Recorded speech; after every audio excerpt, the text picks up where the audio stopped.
ସମୟର ମୂଲ୍ୟ। ଥରେ ଗୋଟିଏ ଛୋଟ ସହରରେ ଗୌରବ ନାମକ ଜଣେ ଯୁବକ ରହୁଥିଲା।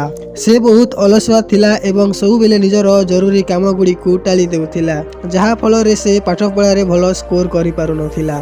ତାର ପରିବାରର ଲୋକେ ସବୁବେଳେ ତାକୁ କହୁଥିଲେ, ପୁଅ, ସମୟର ମୂଲ୍ୟ ବୁଝ।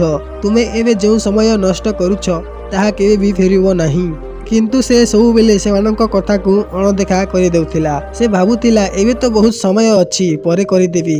ସେ ପାଠ ପଢ଼ିବା ପାଇଁ ସହର ଗଲା, କିନ୍ତୁ ତାର ଅଭ୍ୟାସ ବଦଳିଲା ନାହିଁ। ସେ ନିଜର ପୁରା ଦିନ ସାଙ୍ଗମାନଙ୍କ ସହ ମଜା କରିବାରେ ଏବଂ ରିଲ୍ ସ୍କ୍ରଲ୍ କରିବାରେ କଟାଉଥିଲା। ଗୌରବର ସହରରେ ଜଣେ ବୃଦ୍ଧ ବ୍ୟକ୍ତି ରହୁଥିଲେ, ଯେ ବହୁତ ବୁଦ୍ଧିମାନ ଏବଂ ସଚ୍ଚୋଟ ଥିଲେ। ଦିନେ ଗୌରବ ସ୍ଥିର କଲା ଯେ ସେ ସେହି ବୃଦ୍ଧ ବ୍ୟକ୍ତିଙ୍କୁ ଭେଟିବ ଏବଂ କିଛି ଶିକ୍ଷା ଲାଭ କରିବ। ଗୌରବ ସେହି ବୃଦ୍ଧ ବ୍ୟକ୍ତିଙ୍କ ପାଖକୁ ଗଲା। ବୃଦ୍ଧ ଜଣକ ଗଛ ତଳେ ବସି ଧ୍ୟାନ କରୁଥିଲେ। ଗୌରବ ତାଙ୍କୁ ନମସ୍କାର କରି କହିଲା, ମୋତେ ସାହାଯ୍ୟ କରନ୍ତୁ, ମୁଁ ଜୀବନରେ ବିଫଳ ହେଉଛି। ମୋର ସାଙ୍ଗମାନେ ସବୁବେଳେ ମୋ ଠାରୁ ଆଗକୁ ବଢ଼ି ଯାଉଛନ୍ତି, କିନ୍ତୁ ମୁଁ ସବୁବେଳେ ପଛରେ ରହିଯାଉଛି। ମୋତେ ସେମାନଙ୍କ ଠାରୁ ଭଲ ହେବାକୁ ପଡ଼ିବ। ମୋତେ କୁହନ୍ତୁ, ମୁଁ ଏହା କିପରି କରିପାରିବି?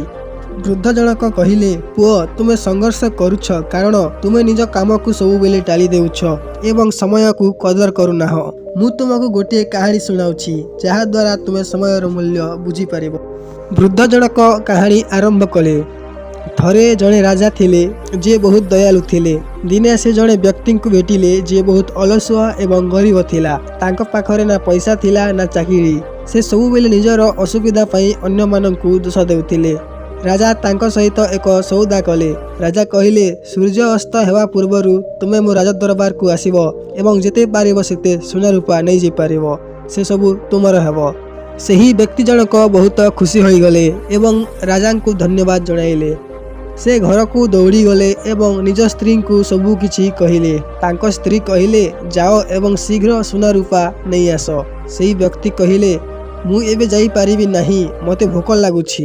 ପ୍ରଥମେ ମୋତେ ଖାଇବାକୁ ଦିଅ। ତାଙ୍କ ସ୍ତ୍ରୀ ତାଙ୍କୁ ଖାଇବାକୁ ଦେଲେ। ସେ ବ୍ୟକ୍ତି ଧୀରେ ଧୀରେ ଖାଇଲେ। ସେ ଭାବିଲେ, ମୋ ପାଖରେ ତ ବହୁତ ସମୟ ଅଛି, ଖାଇବା ପରେ ଖଜଣା ନେବାକୁ ଯିବି। ଖାଇସାରିବା ପରେ ତାଙ୍କୁ ନିଦ ଲାଗିଲା। ସେ ଭାବିଲେ, ମୁଁ ଏବେ ଟିକିଏ ସମୟ ପାଇଁ ଶୋଇଯାଉଛି, କିଛି ସମୟ ପରେ ଚାଲିଯିବି। ସେ ଭାବିଥିଲେ ସେ ଟିକିଏ ସମୟ ଶୋଇବେ, କିନ୍ତୁ ସେ 2 ଘଣ୍ଟା ପାଇଁ ଶୋଇଗଲେ। ଯେତେବେଳେ ସେ ନିଦରୁ ଉଠିଲେ, ସେ ଦେଖିଲେ ଯେ ବିଳମ୍ବ ହୋଇଯାଇଛି।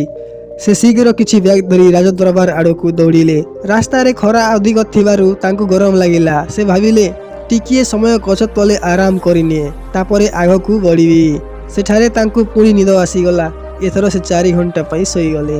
ଯେତେବେଳେ ସେ ନିଦରୁ ଉଠିଲେ, ସେ ଦେଖିଲେ ଯେ ସନ୍ଧ୍ୟା ହେବାକୁ ଯାଉଛି ଏବଂ ସୂର୍ଯ୍ୟ ଅସ୍ତ ହେବାକୁ ବସିଛନ୍ତି। ସେ ଶୀଘ୍ର ବ୍ୟାଗ୍ ଧରି ରାଜଦରବାର ଆଡ଼କୁ ଦୌଡ଼ିଲେ, କିନ୍ତୁ ଯେତେବେଳେ ସେ ରାଜଦରବାରରେ ପହଞ୍ଚିଲେ, ସୂର୍ଯ୍ୟ ଅସ୍ତ ହୋଇଯାଇଥିଲେ ଏବଂ ଦ୍ୱାର ବନ୍ଦ ହୋଇଯାଇଥିଲା। ସେହି ବ୍ୟକ୍ତି ବହୁତ ଦୁଃଖୀ ହେଲେ। ସେ ଧନୀ ହେବାର ଏକ ଭଲ ସୁଯୋଗ ହରାଇଲେ କାରଣ ସେ ସମୟର ମୂଲ୍ୟ ବୁଝିଲେ ନାହିଁ। ବୃଦ୍ଧ ଜଣକ କାହାଣୀ ଶେଷ କଲେ ଏବଂ ଗୌରବ ଆଡ଼କୁ ଚାହିଁଲେ। ଗୌରବ ପାଖରେ କୌଣସି ଶବ୍ଦ ନଥିଲା। ସେ ନିଜର ଭୁଲ ଅନୁଭବ କଲେ। ଗୌରବ ସେହି ବୃଦ୍ଧ ବ୍ୟକ୍ତିଙ୍କୁ ଧନ୍ୟବାଦ ଜଣାଇ ଘରକୁ ଫେରିଗଲେ। ସେ ବୁଝିପାରିଲେ ଯେ ସମୟ ବହୁତ ମୂଲ୍ୟବାନ, ଏହାକୁ ନଷ୍ଟ କରିବା ଉଚିତ ନୁହେଁ। ସେହି ଦିନଠାରୁ ଗୌରବ ନିଜ ଲକ୍ଷ୍ୟ ଉପରେ କାମ କରିବା ଆରମ୍ଭ କଲେ। ସେ ନିଜର କାମ ଟାଳିବା ଅଭ୍ୟାସକୁ ଛାଡ଼ିଦେଲେ ଏବଂ ବହୁତ କାର୍ଯ୍ୟକ୍ଷମ ହୋଇଗଲେ। କିଛି ଦିନ ପରେ ସେ ନିଜର ସମସ୍ତ ସାଙ୍ଗମାନଙ୍କ ଠାରୁ ଆଗକୁ ବଢ଼ିଗଲେ ଏବଂ କଲେଜରେ ସବୁଠାରୁ ମେଧାବୀ ଛାତ୍ର ହେଲେ। ଏହି କାହାଣୀରୁ ଆମକୁ ଏହି ଶିକ୍ଷା ମିଳେ ଯେ ସମୟ ସବୁଠାରୁ ମୂଲ୍ୟବାନ ସମ୍ପତ୍ତି।